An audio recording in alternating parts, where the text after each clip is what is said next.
Magandang araw po sa lahat. Nelson ang pangalan ko. Bali ito pong karanasan ko ay nangyari noong ako ay binata pa. Noong kabataan ko, hindi sa pagmamayabang, maraming babae ang nagkakursunada sa akin. Ako naman, dahil alam kong may gusto sa akin, ay pinapatulan ko agad. Minsan noon, nang dumalo ako sa isang kasalan sa kabilang baryo namin, may nakilala akong babae na itago na lamang po natin sa pangalang Mariposa. Para naman may tago ang tunay niyang pagkakakilanlan. Unang kita ko pa lang sa kanya ay nabighani ako. Akala ko ay ako lang. Yun pala ay ganoon din siya. Hindi man ako agad naniwala sa kanya ay pinatulan ko siya. Nang matapos yung piging ay nag-usap kaming dalawa ni Mariposa. Doon sa aming pagkukwentuhan ay nalaman ko ang tungkol sa buhay niya at kung saan siya nakatira. Ako naman ay hindi gaanong nagkwento tungkol sa aking sarili dahil gusto kong ilihim ang ibang bahagi ng aking pagkatao. Noon ay inilahat ko sa kanya ang aking hangarin na maging kasintahan siya at hindi naman siya tumanggi sa akin. Humingi ako ng permiso sa kanya kung pwede ko siyang dalawin sa kanilang bahay upang umakyat ng ligaw. Pumayag naman si Mariposa sa aking minanais at sinabi kong anong petsa noon ako pwedeng pumunta sa bahay nila. Bago kami nagpaalam sa isa't isa, ay hinalikan pa niya ako sa aking pisngi. Bagay na nagpangiti sa akin ng lihim. Dahil alam kong kagaya ng ibang babae, ay may pag-asa rin akong makuha siya. Dumaan ang ilang linggo at dumating na ang araw na aming napagkasunduan ni Mariposa. Umaga pa lamang ay nagpaalam ako sa aking lola na aalis ako at pupunta sa bahay ng isang babae. Noon ay tinanong pa ako ni lola kung taga saan yung babae. At nang sabihin ko, nakita kong parang merong pangamba sa mga mata ni lola. Kaya tinanong ko ang lola ko kung bakit ganoon ang reaksyon niya. At ang sabi niya sa akin ay dapat mag-iingat ako dahil ang baryo daw ni na Mariposa, ayon sa sabi-sabi, pugad daw yun ng mga aswang. Hindi ko inintindi ang sinabing yun ni lola at nagpaalam na lamang sa kanya para umalis at pumunta sa babaeng nais kong dalawin. Habang ako ay nakasakay sa jeep noon, ewan ko lang, pero parang kinakabahan ako at noon ko lang napag-isip-isip ang sinabi ni lola. Inisip ko ang mga palatandaan na aswang nga si Mariposa. Pero wala namang senyalis na ganoon siya. Nang makababa ako ng jeep, ay agad kong pinuntahan ang sakayan ng tricycle. Saka nagtanong-tanong kung saan ang patungo sa baryo ni na Mariposa. Agad kong natuntun yung mga tricycle na ang ruta ay patungo sa baryo nila. Habang bumabiyahe na, papunta sa barangay ni na Mariposa, ay panayang tanong sa akin ng driver kung ano ang gagawin ko roon. Dahil sobrang layo na kasi ng baryo na nais kong puntahan. Hindi ako tumugon sa kanya, kundi ay nginitian ko na lamang siya. Pero napalunok na lamang ako nang sabihin ng driver na mag-iingat ako dahil baka matsambahan ko na aswang pala ang aking pupuntahan. Mga ilang segundo akong natahimik at muling nagsalita para magtanong sa kanya kung gaano katotoo ang mga kwento na may mga aswang sa baryo ni na Mariposa. At ang sagot ng lalaki ay noon pa man daw yun, nang hindi pa gaanong naabot ng ibang tao ang lugar na yun. Napatango na lamang ako at nagmuni-muni.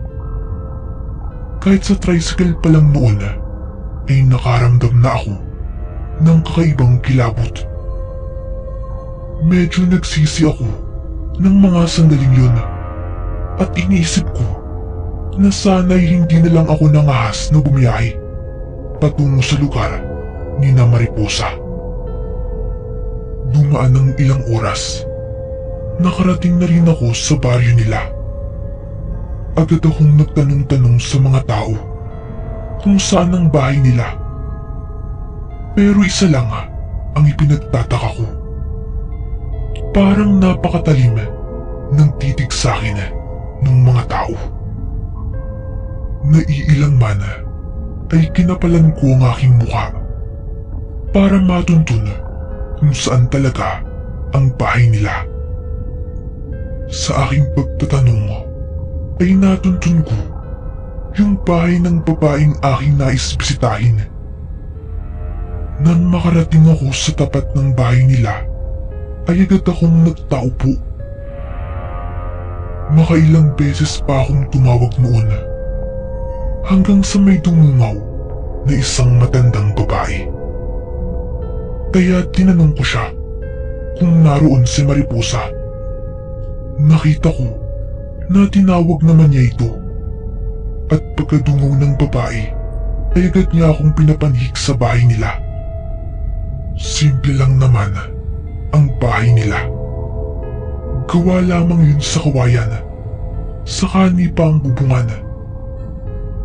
Nang makakita ako sa bahay ni na Mariposa, ay agad niya akong ipinakilala sa babaeng unang dumungaw sa akin. Napag-alaman ko na nanay pala yun ni Mariposa. Dahil magtatanghalian na yun, ay niyaya nila ako na sumabay na lamang sa kanila. Nung una ay nahihiya ako, pero sobrang mapilit sila kung kaya hindi na ako nakatanggi pa. Kumain ako kasama ni na Mariposa at doon ko na rin inilahad ang aking hangarin para sa kanya. Sinubukan kong tingnan ang reaksyon ng nanay niya, pero hindi man lamang siya tumitingin sa akin. Mabuti na lamang at sang-ayon siya na ligawan ko ang kanyang anak. Nagtanong pa ako kung nasaan ang tatay ni Mariposa, pero natahimik siya ng mga ilang segundo hanggang sa sinabi rin niya na patay na raw ang tatay nito. Humingi ako ng patawad dahil sa aking natanong, pero ang wika ng nanay niya ay ayos lang. Nang matapos kaming kumain ay nagkwentuhan kaming dalawa ni Mariposa sa tapat ng bahay nila kung saan merong upuan sa kamesa. Malapit yun sa daanan, kung kaya makikita kami ng mga taong dumadaan sa tapat ng bahay nila. Nagtataka nga lang ako dahil kapag may dumadaan sa tapat ng bahay nila ay napapatingin sila sa amin na parang may kung anong iniisip na hindi maganda sa aming dalawa ni Mariposa. At isa pang nakapagtataka noon, hindi ko nakita yung nanay ni Mariposa. Sabi naman niya sa akin ay pumunta lamang ang kanyang nanay sa kanilang kapitbahay, pero wala naman silang kalapitbahay. Hindi ko na lamang pinansin yun at nagsawalang pahala na lang ako. Nang bandang 3:00 na ng hapon ay noon ko na lamang nakita ang nanay ni Mariposa. Parang hindi siya mapakali at panay ang kamot niya sa kanyang ulo. Dahilan para bumuhaghag ang kanyang buhok. Hindi na ako naging komportable noon dahil parang may kakaiba talaga sa nanay ni Mariposa. Lalo na nang madako ang tingin niya sa akin. Lumakas ang kabog ng dibdib ko nang makita kong nanilisik ang kanyang mga mata. Doon ay inusisa ko si Mariposa dahil sa aking nasaksihan. Pero ang sabi niya ay ganoon lang talaga siya kung pagod. Kahit nagpaliwanag na siya sa akin, ay tila may kung anong umuukil-kil sa aking isipan na dapat akong mag-ingat. Noong sumapit ang gabi, ay tinulang manok ang aming inulama. Sarap na sarap ako sa aming ulama, kung kaya parang nawala sa aking isip ang nasaksihan ko ng araw na yon. Bali kasabay rin namin yung nanay niyang kumain at parang wala namang mali sa kanya. Nang matapos kaming kumain, ay kaming dalawa ang naghugas ng pinggan.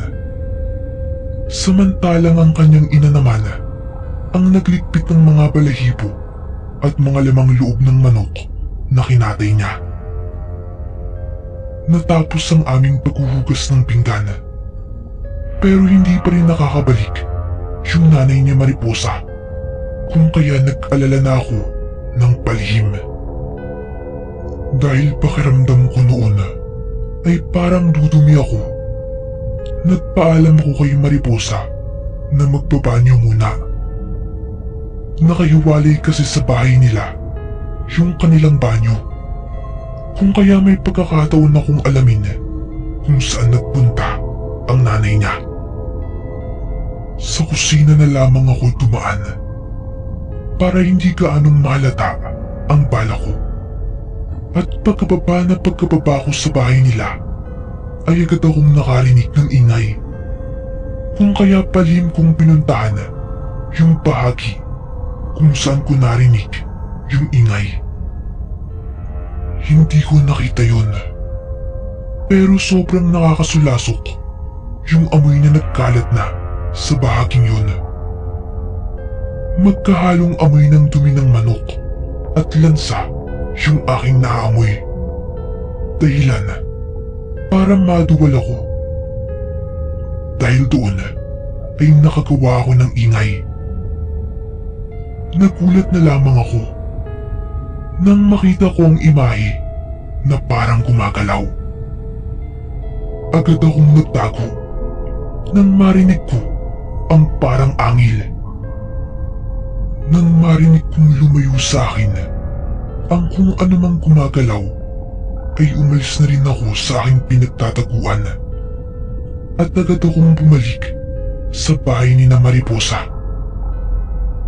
Naabutan ko ang kanyang ina na naghihilamos. Nakaramdam ako ng kilabot nang makita ko ang mamula-mulang tubig na parang may halong dugo. Napalingon yung nanay niya sa akin at napalunok ako ng aking laway nang makita ang namumula nitong mga mata. Sinabi kong nagbanyo lang ako, saka bumalik sa sala kung saan nakaupo si Mariposa. Hindi ko na nagawa pang lingunin yung nanay niya dahil sa sobrang takot ko. Napatanong tuloy si Mariposa kung ayos lang ba ako dahil namumutla ako at pinagpapawisan.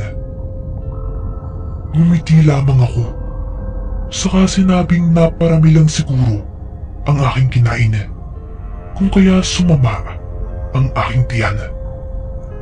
Sa sinabi kong yun ay pinikyan ako ni Mariposa ng gamot. Nang medyo malalim na ang gabi ay natulog na kami. Yung nanay niya at si Mariposa ay sa silid na tulog Samantalang ako naman ay sa sofa lamang. Sobrang tahimik ng gabing yun, pero hindi ko magawang matulog. Para bang may kung ano o sinong pumupulong sa akin na wag akong matutulog dahil may masamang mangyayari. Mga ilang oras din akong nag-iisip at pinipilit na wag makatulog. Hanggang sa makarinig ako ng may hinang yapak papuntang kusina. Sinubukan kong titigan yung kusina dahil wala namang harang yung pintuan. Nakita kong may ilaw roon.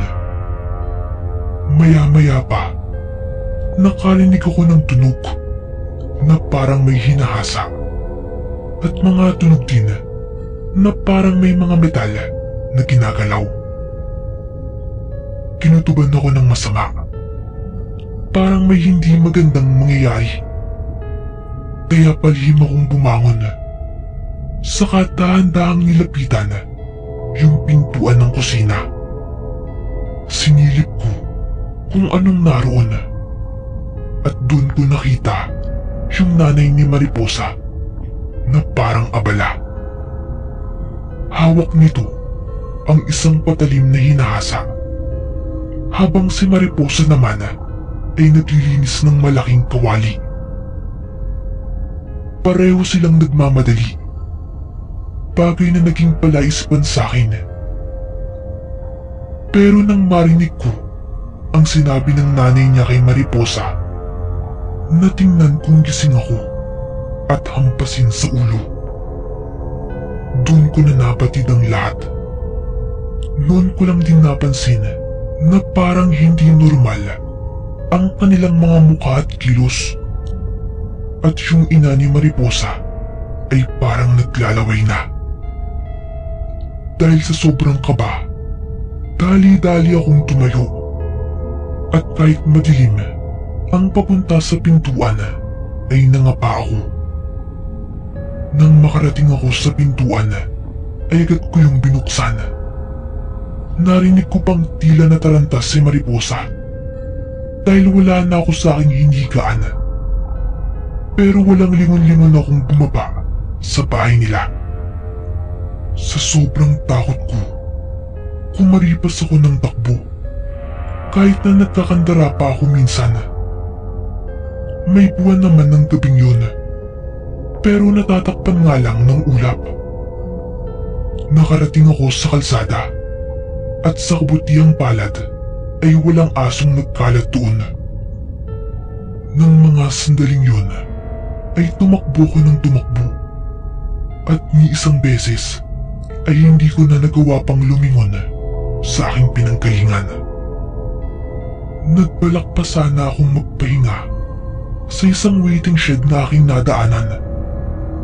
Pero labis ang takot ko na baka sinusundan ako ng mag-ina. Maya-maya pa, habang ako ay tumatakbo ng mabagal, nakarinig ako ng tunog ng makina ng isang motorsiklo. Nilingon ko yun at nakita kong may paparating nga. Hiyang-hiyaman ay kinapalan ko na ang aking mukha. Hinarangan ko yun, saka nakiusap na makikisabay ako hanggang sa makarating ako sa bayan. Nang nasa bayan na kami, ay nagpasalamat ako sa kanya. Niyaya pa niya akong magkape dahil baka nilalamig daw ako, na sa katunayan ay nanginginig lang ang aking katawan sa takot. Ikinuwento ko sa kanya ang aking naranasan. Saka sinabi niyang totoo ang mga kwentong aswang doon sa baryo na aking napuntahan. Natsambang doon pa ako tumuloy at muntikan nang maging pagkain nila. Buhat noon, hindi na ako nanghaspang pumunta sa mga liblib na lugar para lamang sa babae. Dahil mahirap na, napakaaswang ulit ang aking matupuhan.